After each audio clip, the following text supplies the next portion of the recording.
Eu sou a Nividei e hoje eu vim gravar os livros lidos no mês de novembro. Gente, eu não sei vocês, mas eu achei que esse mês passou tão rápido e eu consegui ler pouca coisa, na verdade. Esse eu acho que foi o mês mais incomum, porque a minha média de leitura estava sendo, no começo do ano, de 5 livros, passou para 8 livros. Mas esse mês eu li bem pouquinho mesmo, assim, ó, vou confessar que eu quase não li nada. Mas vamos logo, né, começar aí com essas leituras do mês. O primeiro livro que eu li no mês de novembro foi O Cavaleiro da Morte. Esse é o segundo livro das Crônicas Saxônicas, eu tô adorando ler, eu já li o primeiro, esse é o segundo e agora eu tenho que comprar os outros, vai até o 11. Mas é um livro que flui bastante, né, tem uma diagramação boa. Ele foi publicado pela editora Record aqui. E ao contrário da outra capa do primeiro, que quando você abre, né, aqui formava, né, aqui não tinha essa faixa e aí formava tudo uma imagem só. Agora eu acho que os livros novos têm essa faixa aqui no meio, né, e aí é uma imagem só, mas acaba que ela fica, né, cortada. Eu prefiro o modelo do primeiro livro, porque quando você abre, né, forma ali uma imagem. Aqui nós vamos acompanhar Alfred perdendo a batalha ali contra os saxões, ele tendo que se refugiar num pântano, né? E como o Uhtred, ele foi assim, ó, uma peça fundamental, né, para ele poder sair daquela situação. E aí uma das coisas que mais me dá raiva no Alfred é que ele não, parece que ele não valoriza isso depois. Né, parece que ele é até um pouco ingrato e ele sempre coloca a religião, né, acima do Uhtred e despreza ele às vezes por ele ser pagão. Depois eu li no Kindle A Linguagem do Amor, esse livro é da Lola Salgado, ela que é uma autora nacional. Eu não tinha lido nada dela, eu já conheci a autora aí pelas redes sociais.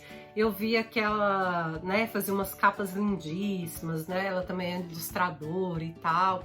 E eu ficava apaixonada naquelas capas. Daí quando eu vi esse livro lá no Kindle, eu falei, não, eu vou ler, né? Vou ver como que é a escrita dela. Eu adoro, né, pegar livros de autores nacionais assim e ver um pouco, né, como que eles escrevem, como que eles criam um mundo ali. Nesse livro vem contar a história de Rebeca, ela que tá se mudando aí para outra cidade, ela morava com seus avós e ela muda para outra cidade para poder ir para a faculdade, fazer um curso, né, que ela gosta muito. Daí nessa faculdade, no condomínio onde ela vai morar, o seu professor Adonis, né, ele que é uma pessoa bem arrogante, ele vai morar de frente, Rebeca, né? Parece uma coincidência demais, porque logo de início, quando ela vai mudar, ela tromba com ele ali, né, nas escadas e ele é super grosseiro com ela. Mas, né, com o passar do tempo, a gente sabe que as coisas vão mudando, né, e uma relação surge aí entre os dois.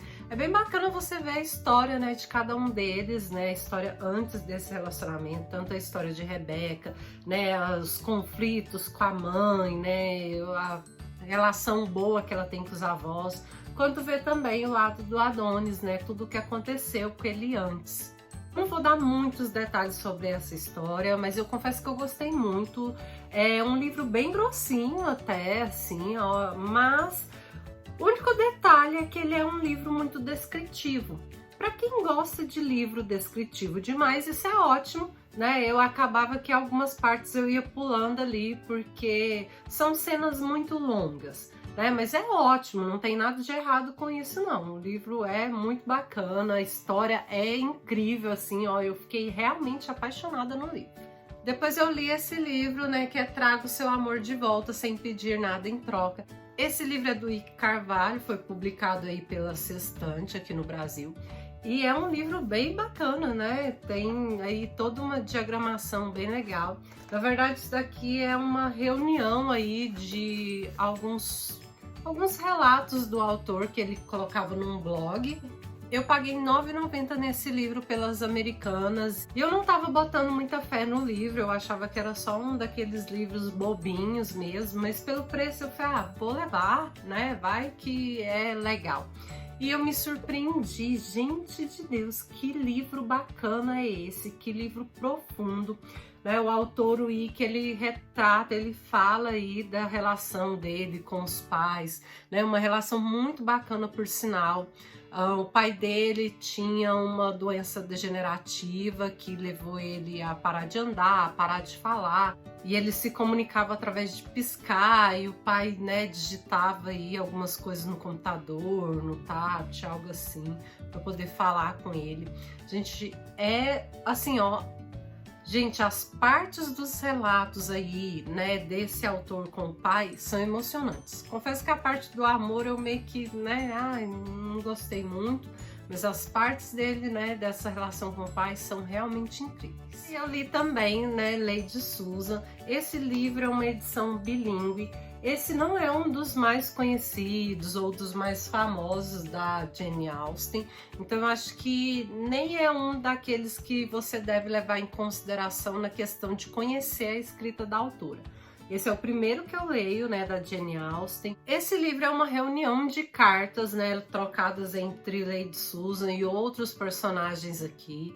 Eles trocam cartas falando, né, de uma possível ida de Lady Susan até a casa, né, de alguns conhecidos ali, alguns parentes.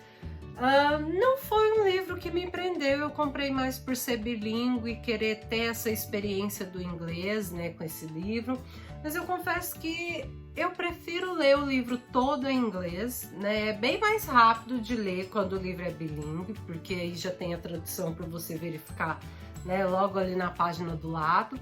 Mas, né, a história não me atraiu, não é uma história lá, né, muito atrativa aí. Creio que outros livros dela devem ser, né? Ela é muito famosa por Orgulho e Preconceito, Razão e Sensibilidade, esses outros livros assim. Para finalizar, assim, ó, em chave de ouro, eu li Imperial of Thorns. Esse é o último livro da trilogia dos Espinhos. É um livro bem grossinho aí, vai encerrar aí essa história. Confesso que aqui o Rei Jorge, ele me surpreendeu muito em alguns momentos, em alguns relatos, né, algumas passagens bem cruéis pelas quais ele passou, né, que você vê o quanto modificou, né, quem ele é. Uma outra coisa que eu observei muito aqui é que Jorge, ele já vê, né, o peso de um reino sobre as costas, né, ao contrário de quando ele começou, que ele era só um garoto imprudente, né, lidando com a sorte. Agora não, né, ele pesa muito mais as consequências dos seus atos do que antes. Então eu li bem pouquinho esse mês, como vocês puderam ver. Eu li apenas 5 títulos, né, 4 físico e 1 lá no Kindle. Espero em dezembro ler muito mais, porque chega as férias também, né? Eu trabalho até o dia 19, depois vem férias, eu creio que eu vou ler muito mais coisa bacana aí.